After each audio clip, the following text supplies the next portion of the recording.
graduation day of St. Agnes College, Mangalore, was held in the college auditorium. The convocation address was delivered by Professor Meena Rajiv Chandawakar, Vice Chancellor, Karnataka State Women's University, Vijayawada. Here is the moment and here is this opportunity of working for society and proving that whatever we are endowed with, we are using in the right and in the proper direction. We have been observing International Women's Day since 1900. 8th of March every year is observed as the International Women's Day. Since then, many UN bodies, governments, NGOs, academies have been recognizing this day. The first conference of the United Nations in Mexico in 1975 discussed various issues related to women. The Beijing Declaration, adopted at the 4th World Conference on Women in 1995, aimed at achieving equality, development and peace of women globally. The SAR announced 1991 to 2000 as the decade of the girl child. The National Commission for Women was set up in January 92, followed by state commissions in all the states of the country. And International Day of the Girl Child is being celebrated since 2012 on October 11th every year. So though a lot of support has been forthcoming, a lot of protection has been given to the woman, number of laws and legislation has been passed to protect the woman, and she is trying her best to show that she is next to none. It is essential for the woman and for the young girls, especially today, who are taking their degrees, to understand the 4 P's of success. As I put it, the P's of success: plan purposefully, prepare prayerfully, proceed positively and pursue persistently. Plan purposefully. Planning purposefully means you have to understand what you are aiming at. Purposeful planning means you have to put in a lot of concentration, a lot of work for achieving, to know what you have to achieve. And here we have to remember what our great scientist, late Dr. Abdul Kalam, he always told the student community, he said, students must learn to dream. But his definition of a dream was not what we think of. Normally we say, dream, and when you dream, you have everything. And when you have everything but no dream, that everything becomes nothing. But Dr. Kalam's definition of dream was, सपना वो नहीं जो रात को नींद में आए, सपना वो नहीं जो रात को नींद में आए, सपना वो है जो आपको सोने ही ना दे. A dream is not the one which you see in your sleep at night. A dream is one which does not allow you to sleep at all. And that is a sort of a dream which girls, which our young generation should learn to see when we speak of planning purposefully. Here I am reminded of a small example of a tourist. He is walking across a country, and on the way he has his left hand injured and it starts paining. He neglects it, it starts paining, and obviously there is pus formation in the injury which is there on his hand. He goes to the doctor and the doctor gives him 2 medicines, one mixture and one ointment. And he says, apply the ointment 4 times a day and drink 1 proportion of the mixture. Nowadays mixture is not heard of, but in my childhood I have always had mixtures. Nowadays you will hear of antibiotics, but in those days mixtures used to be given. So doctor says you have 1 portion of the mixture 4 times a day and apply ointment on that injury 4 times a day.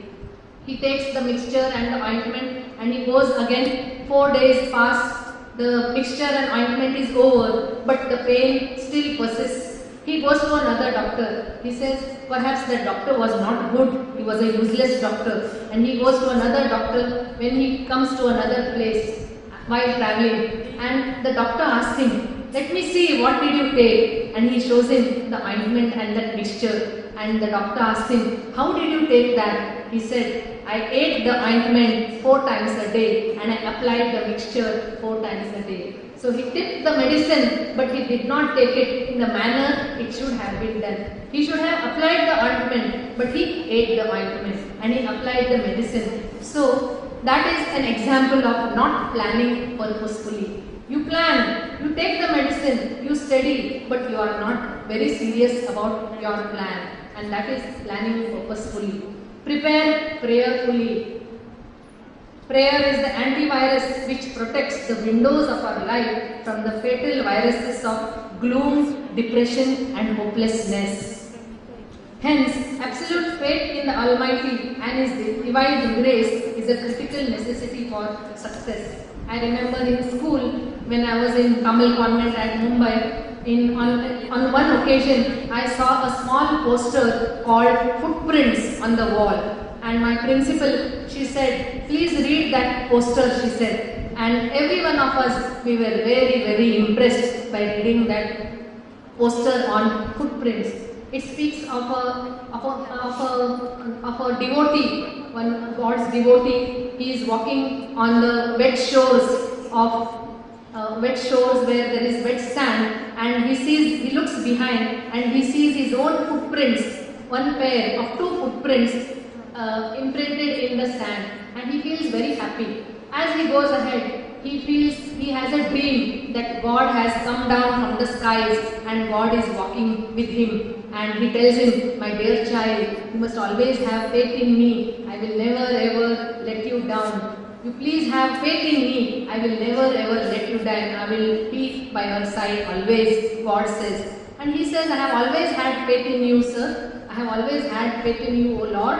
And I take pride in saying that, he said. As they go ahead, he just looks behind and sees there are two pairs of four footprints in the sand, two belonging to his footprints and two were belonging to God. And he feels very happy that God actually is walking with him. As they go ahead, God shows him in a book, a form of a book. On each page, there are four footprints. And right from the beginning, from the time he was born till today, he shows him in the form of a book, and on each page he sees the four footprints, which makes him very happy. But his attention is caught by some of the pages where there are only two footprints, and he goes closer and he sees which are those cases and which are those examples, and he sees on one occasion when his mother was not well, there are only two footprints. On one occasion when he had failed the examination, there are only two occasions. There are only two footprints. Another occasion when his younger brother died in an accident, there are only two footprints. And he asked God, just now you told me, God, that you must have faith in me and I will never ever leave you. And where did you go on those days when I needed you the most, when I was not well, when I failed in my examination, when I lost my brother, where did you go? To which God replies, my precious child, those were the moments during which you could not walk. Those were the moments during which you could not walk, and hence I held you in my arms. And hence those two footprints which you see, they are my footprints and not yours. So this is an example of your motto.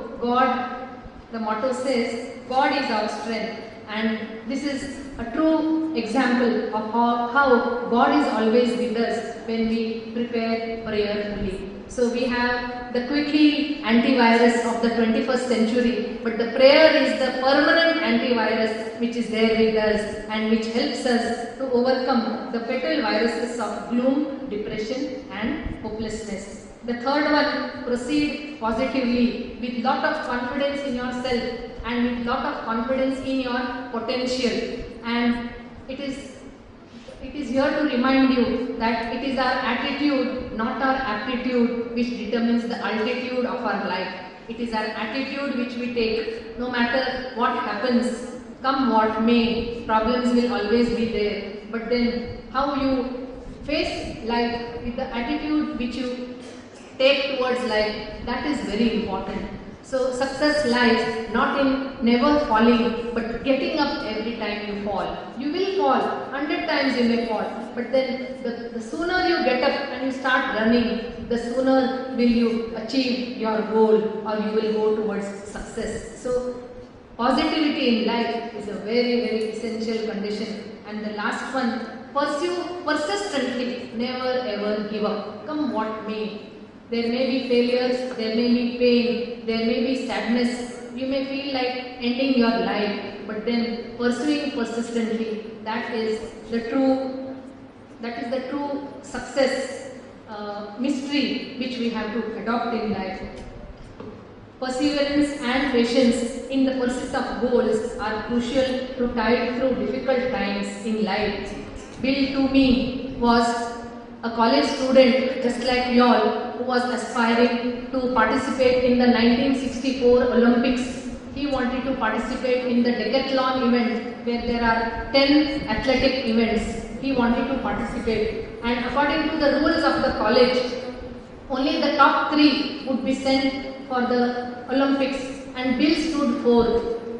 And he was not given a chance because he stood 4th. Immediately on the next day, he was seen running through the stadium, and all his friends made fun of him and they said, "Bill, it's no use, you have lost. You will never be sent for the Olympics this year."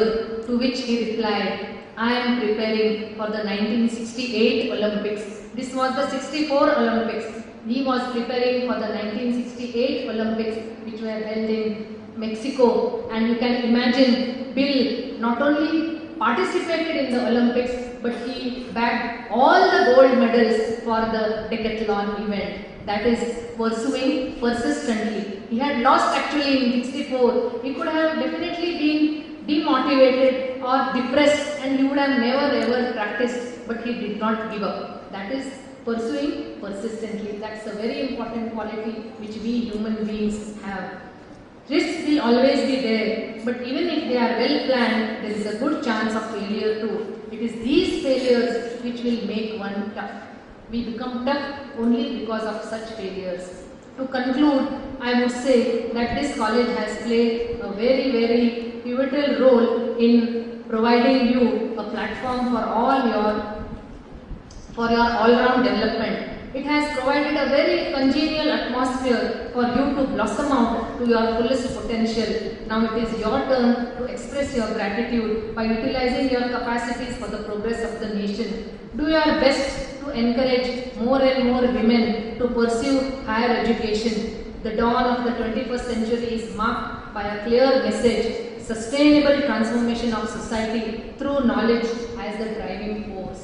And it is this knowledge which St. Agnes has been striving since the past 95 years to impart to its students. Higher education is the major vehicle for accelerated economic growth and modern society. Before I conclude, I must say that empowerment, as I said, does not mean financial independence. Empowerment together with financial independence, together with knowledge, together with higher education, it is also very, very closely associated with adopting a human approach, caring for the elders at home, caring for those who are not so fortunate enough as you are to enter into the portals of higher education. Only 8% of students of your age are lucky enough to get higher education, and aren't you fortunate to be in that 8%? You are very, very fortunate. So that is the greatest blessing which God has bestowed upon you. Now it is your turn. What you are is God's gift to you, and what you make of yourself is your gift to God. It is your turn to give your gift to God. Once again, I heartily congratulate all those who are getting the degrees.